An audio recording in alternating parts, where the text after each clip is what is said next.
வாங்க, சர்க்கரை நோய் உள்ளவர்கள் குடிக்க வேண்டிய ஒரு ட்ரிங்க் இது. நம்ம வெந்தயத்த எடுத்து ஒரு 24 மணி நேரம் ஊற வச்சுட்டு, அதுக்கப்புறம் தண்ணிய நல்லா வடிச்சுட்டு, ஒரு ஹாட் பாக்ஸ்ல போட்டு நம்ப மொள கட்டிக்கணும். ஹாட் பாக்ஸ்ல போட்டு மொள கட்டலாம். இல்லன்னா வெள்ள துணி போட்டும் மொள கட்டிக்கலாம். மொள கட்டிட்டு நம்ப ஒரு 2 நாள் வச்சுக்கணும். கொஞ்சம் நல்லா பெரிய மொளைய கட்டி, இந்த மாரி நல்லா கொஞ்சம் நெறையா வர மாரி பாத்துட்டு, அத எடுத்து நம்ம ஒரு நிழல் உணத்தலாம் நம்ம காய வச்சுக்கணும். இந்த மொள கட்டுறதுனால நமக்கு நெறைய பெனிஃபிட் இருக்குங்க. நமக்கு கொழுப்பையும் நீக்குது இது. இந்த பானம் நமக்கு வந்து கொழுப்பையும் நீக்கும். சர்க்கரையும் கட்டுக்குள்ள வச்சிருக்குது இது.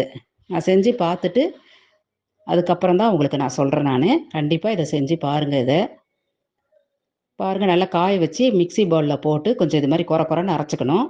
அரைச்சு நம்ம வந்து இப்போ உடனே காலையில குடிக்கணும்னா, சுடு தண்ணீல போட்டு கலந்து நம்ம வெறும் வயித்துல இத குடிக்கலாம். இல்ல நைட்டு ஊற வச்சு காலையிலயும் குடிக்கலாம். இந்த வீடியோ உங்களுக்கு புடிச்சதா லைக் பண்ணுங்க, ஷேர் பண்ணுங்க, கமெண்ட் பண்ணுங்க. மறக்காம